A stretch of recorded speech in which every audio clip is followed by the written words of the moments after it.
Part 2. You will hear the manager of a bookshop called Bibliostack talking to a group of young people about the way the bookshop is organized.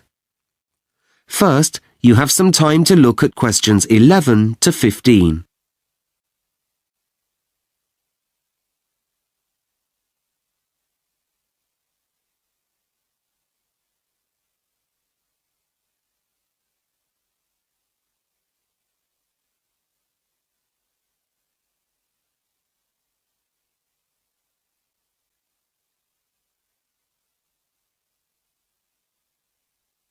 Now listen carefully and answer questions 11 to 15.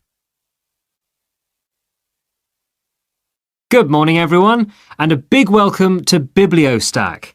Firstly, I'll explain the plan of the store to you. The building is on 7 floors and is circular, as you can see, and we're here on the ground floor in its entrance hall. Right in the centre of this floor, but behind the bookshelf, so you can't see it very well from here, is our main seating area, where people are encouraged to sit and read for as long as they like. But they're under no pressure to buy what they're reading. That's not how we operate. And if you look to your immediate left, past the first double row of shelves, you'll see piles of coloured cushions in front of the window there. We provide those so that people can sit wherever they want.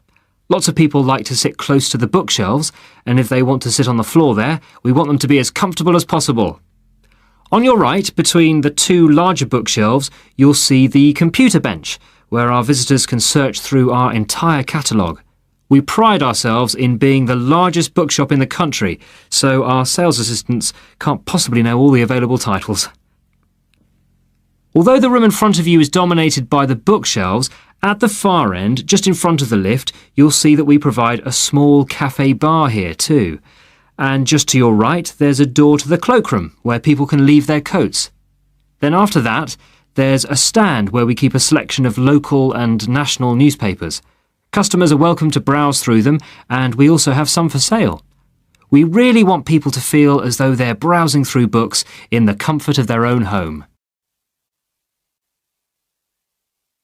Before you hear the rest of the talk, you have some time to look at questions 16 to 20.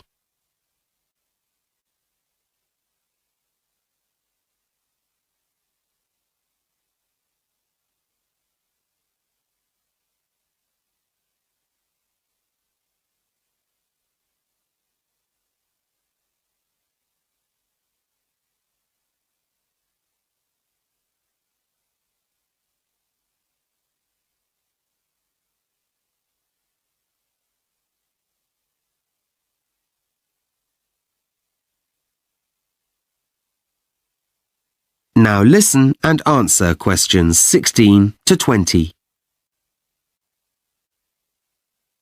Right, now I suggest we walk slowly up through the building, and I'll give you more information as we go. We're open 12 hours a day. We don't mind if people spend the whole day here, but leave without buying anything. Of course, we hope they'll buy something, but our purpose is to draw people in, to provide the kind of environment which makes them want to stay and read. Look at how busy each floor is, but how quiet. You may be wondering whether there are any children in the building. We debated about locating children's books on the ground floor or halfway up the building, like the 3rd or 4th floor, but in the end we decided to put them on the very top level, and I can assure you it's not the least bit quiet up there. Of course, many parents would prefer to spend time on other floors, and so we provide a supervised area for children under 2 in the basement, so parents can wander around the shop for a few hours and not worry. But they do have to pay for this service, because although we thought about using some of our own assistants, we decided to employ qualified nursery staff for parents' complete peace of mind. Now, we're just passing the fiction section, and you've probably noticed a small crowd of people beginning to gather. That's because a well-known author is going to read from her latest novel. We try to hold events like this at least once or twice a week, and as you can imagine, they're very popular. We don't make a charge for people to attend, but we obviously hope that some of them will want to purchase the book after listening to part of it being read aloud. Other events which are proving to be very popular are our workshops. Last week we held a poetry workshop, and people came along with poems that they'd written. One of the country's best-known poets ran the workshop, and the participants read their poems aloud to him. He was kind and encouraging, and many people felt inspired by his advice. It's extremely difficult to earn your living as a professional poet, and even published poets have other jobs. Now we're going to take a look at our section on audiobooks. That is the end of part 2. You now have 30 seconds to check your answers to part 2.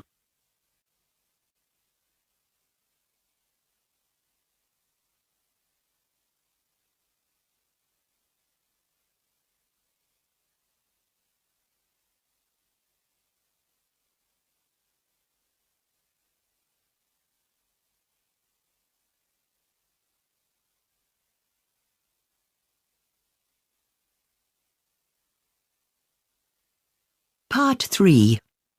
You will hear a business student called Ron getting feedback from his tutor on his presentation. First, you have some time to look at questions 21 to 24.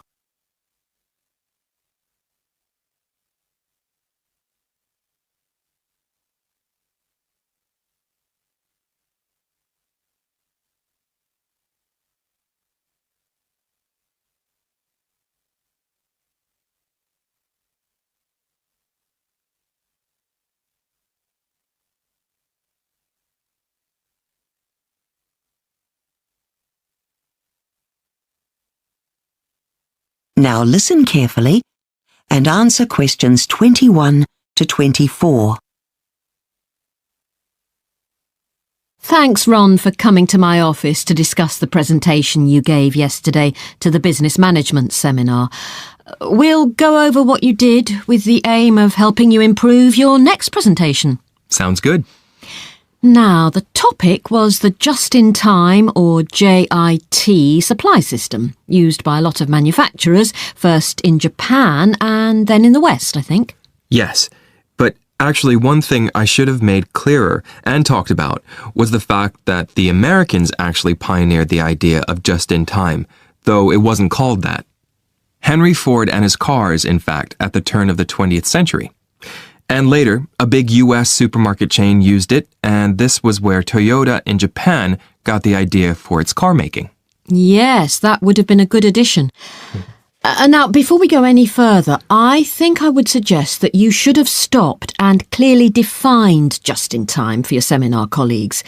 You said its aim was to reduce waste, and you mentioned that classic business theory assumes that stock, or inventory of parts, are counted as assets, but just-in-time sees them as unnecessary waste. But you never told us that JIT simply means waiting until the last moment to order new supplies as you need them. Yes, you're right. I should have done that. Now, you talked a bit about standardising parts as a way of streamlining JIT. Where did you get your data from? Well, I tried an internet website on the subject which is called the Lean Clearinghouse, but it was too technical for me. So in the end, I got my data from a textbook called Learning from Toyota. I found some journal articles too, but they didn't seem very useful. Yes, well, there is a US government report on it I've seen. I'll get a copy for you. Great. I look forward to reading through it. And while you're at it, you might want to find out about cases where JIT might not be suitable. And that's in service industries like tourism or healthcare, where customers are paying for something that they can't actually see or count. Although JIT is fashionable today, some people would say it hasn't proved so successful in the service sector as it has with the manufacturing of goods that can be quantified. That would be interesting. I'll see what I can find out. Before you hear the rest of the discussion, you have some time to look at questions 25 to 30.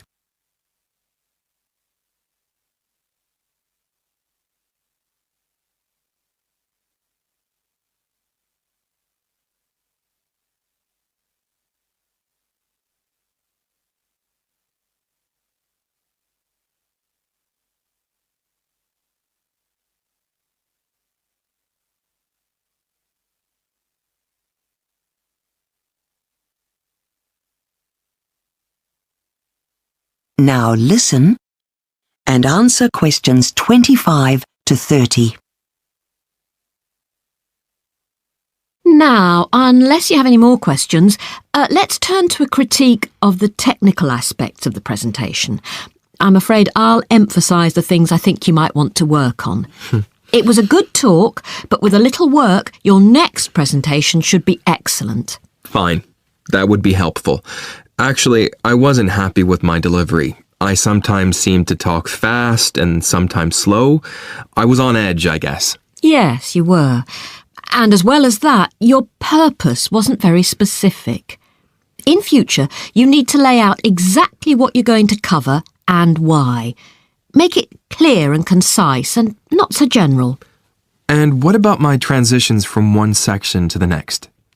Well, you didn't link the sections, did you? You went too quickly from one to the next. It was all just too abrupt. Okay, I'll try to improve that. Now, your PowerPoint visuals were lovely, but sometimes I got the feeling that, nice as they were as pictures, they didn't have much to do with what you were talking about, right? You're right. And you know, another thing, I could see from the other students' reactions, they just didn't understand some of the vocabulary I was using. Good point. Well, remember, your audience were laymen, mostly without knowledge of JIT. So you need to simplify and try to put things in everyday English. I never seem to do that. And lastly, I'll just mention your body language. You didn't use gestures and you just stood straight without any animation. It didn't make you seem very interested in the subject. I know, even though I really do like the subject. Sorry. Well, despite all this, I enjoyed your presentation and I could see you put lots of work into it. I look forward to an even better presentation from you next time. Well, thanks for your help. That is the end of part 3. You now have 30 seconds to check your answers to part 3.